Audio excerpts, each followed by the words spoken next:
5 tahun yang lalu kita pernah bikin sebuah rakit PC impian bareng ROG dan Corsair yang waktu itu pakai Ryzen 9 5900X dan juga RTX 3080. Ya intinya paling mahal lah di zamannya. Nggak taunya selang setahun 2 tahun CPU gue bisa ganti tuh ke Ryzen 959X. Dan nggak lama gue ganti juga ke RTX 3080. Nah siapa tahu kan gue kerjasama lagi sama Corsair dan ROG untuk bikin sebuah rakit PC impian di akhir tahun 2025 yang pakai hardware super high-end dan siapa tahu nanti bisa ganti ke situ juga.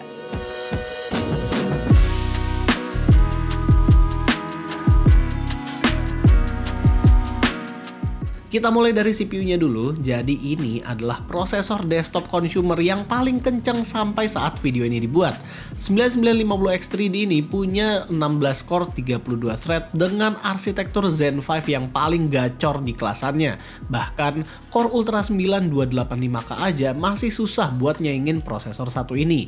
Namanya rakit PC impian ya pastinya nggak jauh-jauh dengan prosesor kelas atas. Mobonya juga kita pilih yang paling seksi di kelasan X870. Mobo ini dari desain boxnya aja udah seksi banget. Di dalam juga kelengkapannya udah selayaknya Mobo mahal. Ada stiker-stiker, buku petunjuk yang intuitif, dan juga kelengkapan tetep bengek lain seperti kabel SATA dan lain-lain. Dan kayaknya lebih serasi aja sih kalau Mobo Crosshair dipasanginnya sama Corsair. Kalau Mobonya sendiri sih nggak usah diraguin lah, ini Mobo udah ganteng, strong pula. Mana lengkap banget apapun yang dibutuhin. M.2 slotnya ada 5, dimana slot PCIe Gen 5-nya itu ada 3 dan PCIe Gen 4 ada 2. USB Type-C konektornya ada 2, dimana yang satu 20 GB support PD dan satu lagi 5 GB. Bisa dilihat di bawah 24 power pin ada 8 pin PCIe lagi yang mensupport 20 GB tersebut dan juga PD charging PC-nya. Nah, USB 3.2 Type-A konektornya juga ada 2, jadi sebenarnya Mobo ini cocok kalau dipasangin sama casing yang USB-A-nya ada 4. Konektivitas belakangnya pun bagaikan workstation. Di sini ada 2 USB 4 40 GB dan 2 USB 10G Type-C. Ditambah sisanya ada 6 USB A 10 GB juga dengan fitur BIOS flashback. Gak lupa Mobo ini juga udah support dengan Wi-Fi 7. Jadi ya kurang lebih spesifikasinya udah mentok kanan lah. Nah, RAM-nya kita memakai dari Corsair juga yang berkapasitas 64 GB, dimana ini 2x32 GB. Ini adalah Vengeance RGB series yang udah sering juga kita pakai di channel ini, cuma agak jarang aja sekarang karena rakitnya budget mulu. Desain dari RAM-nya ini juga nggak beda jauh ya dengan yang dulu kita sering pakai. RGB-nya juga masih sama, masih yang cantik dari beberapa RAM yang udah pernah gua coba. Cuma memang harga RAM itu lagi tinggi-tingginya sekarang, apalagi yang 6000 MHz. Jadi ya kalau kalian merasa Corsair-nya ini kemahalan, bisa cari yang 5200 dengan harga yang lebih terjangkau. Buat SSD-nya juga Corsair nggak nanggung-nanggung, ngirimnya yang 2TB PCIe Gen 5 langsung. Gokil, SSD ini nggak datang dengan heatsink eksternal yang gede karena heatsinknya itu dijual terpisah. Tapi menurut gua kalau Mobonya udah Crosshair yang kayak kita pakai sekarang dan udah punya heatsink segede gini, ya mending pakai heatsink Mobo aja. Masuk ke bintang utama dari build PC ini, casing yang kita mau pakai adalah Corsair Frame 4500X. Ini adalah casing terbarunya Corsair yang mengadopsi curved tempered glass di depan dan sampingnya. Ukurannya ini nggak terlalu gede karena masih mid tower, tapi udah support dengan GPU-GPU zaman sekarang yang dimensinya segede gaban. Bagian luarnya juga ada corak garis yang mewah, di mana Corsair nama ini adalah ventilated waterfall design. Dan jujur-jujur aja sih, gue suka banget sama coraknya ini. Yang tadinya gue suka dengan corak-corak wood, pas ngeliat ini ternyata masih kelihatan mewah ya. Cuma kalau mau dibuat two tone di grillnya, apalagi pakai warna coklat, menurut gue bakal lebih elegan lagi sih. Ngebuka tempered glassnya juga gampang, kita tinggal slide aja ke depan dan geser glassnya ke bagian samping dan TG-nya bisa dicopot langsung. Di dalamnya udah ada GPU stand juga buat GPU-GPU yang bongsor zaman sekarang dan udah pre-install 3 fan RS120R yang berarti reverse rotor. Maksudnya apa bang reverse rotor itu? Biasanya kan fan itu menghisap angin di bagian logonya ke belakang.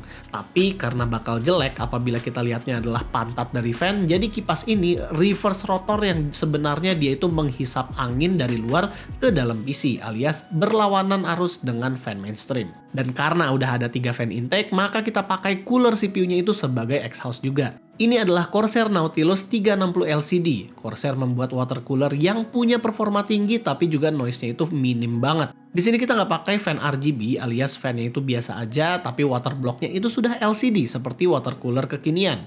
Fan-nya di sini udah memakai daisy chain juga, walaupun bukan daisy chain yang magnet, tapi ini membantu banget biar kita nggak ribet-ribet konekin radiator ke fan. Dan enaknya di sini bracketnya itu dipisah per bungkusan, jadi kita nggak perlu buka yang nggak dibutuhkan. Desain dari pre-installed thermal paste-nya juga lucu, detail yang unik juga menurut gua karena ini khasnya Corsair, yang juga Corsair klaim bahwa motif seperti ini tuh spreading heat-nya lebih baik ketimbang motif biasa. Sebenarnya Om Andi dari Jawara Media juga pernah review barang ini dan klaim kalau all-in-one ini punya suhu paling adem di antara sekelasnya. Power supply-nya kita pilih yang 1000 watt karena nanti bakal pakai RTX 5080 dan untungnya Corsair ngirimin kita PSU yang udah modular dan 3.1 ATX ready. Jadi udah ada colokan 12 VHPWR power pin yang langsung dari PSU ke GPU. Dan power supply ini juga jalannya itu silent banget, bisa berhenti fan-nya kalau lagi nggak diperluin. Dengan 7 tahun garansi, gua rasa ini adalah salah satu PSU terbaik kalau kita mau rakit PC high-end. Dan buat GPU-nya, ini adalah inti utama dari sebuah build PC. Kita pakainya RTX 5080 Astral, kebanggaannya ROG. Ini adalah GPU tertingginya Asus yang harganya sampai 30 juta.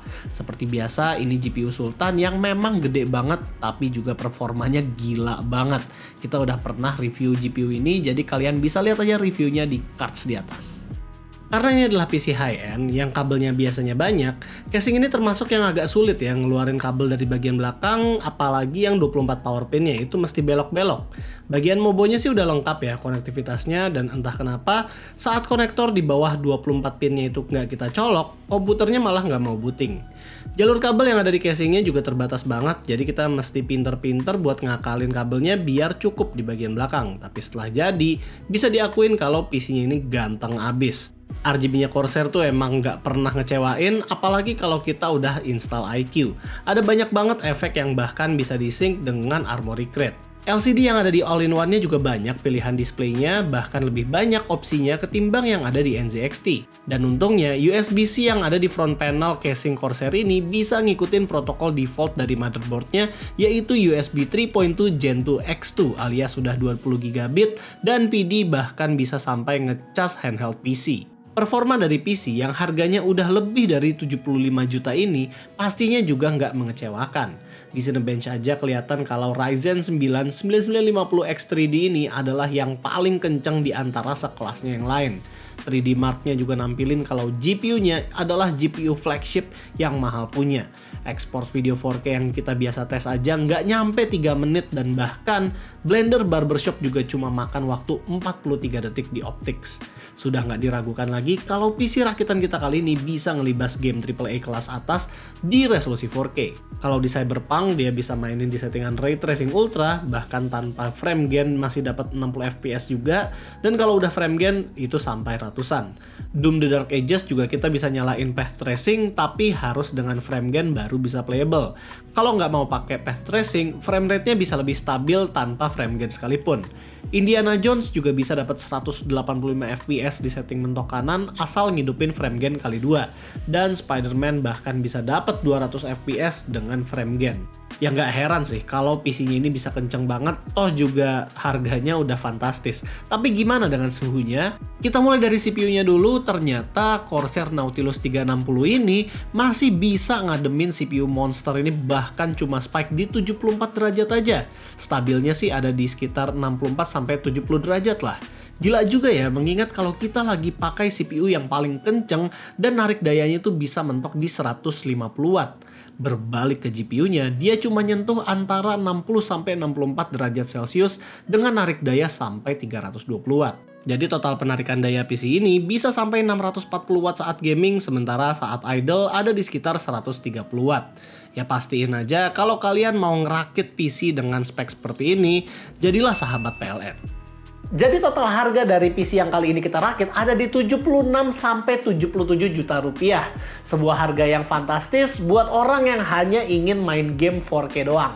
gue yakin sih orang yang mau build PC dengan spek seperti ini pasti nggak cuma buat main game doang, tapi juga buat kerja. Entah itu buat 3D design, atau arsitektur, atau filmmaker, atau interior design juga bisa. Atau mungkin AI training. Jadi kalau menurut kita sih ya ini adalah sebuah PC yang emang performanya udah jos gandos banget, tapi juga bikin dompet lo sejos gandos juga kayaknya. Tapi balik lagi itu ke kalian, kalau misalnya kalian mau punya sebuah PC impian, speknya itu kayak apa sih? Coba dong komen di bawah.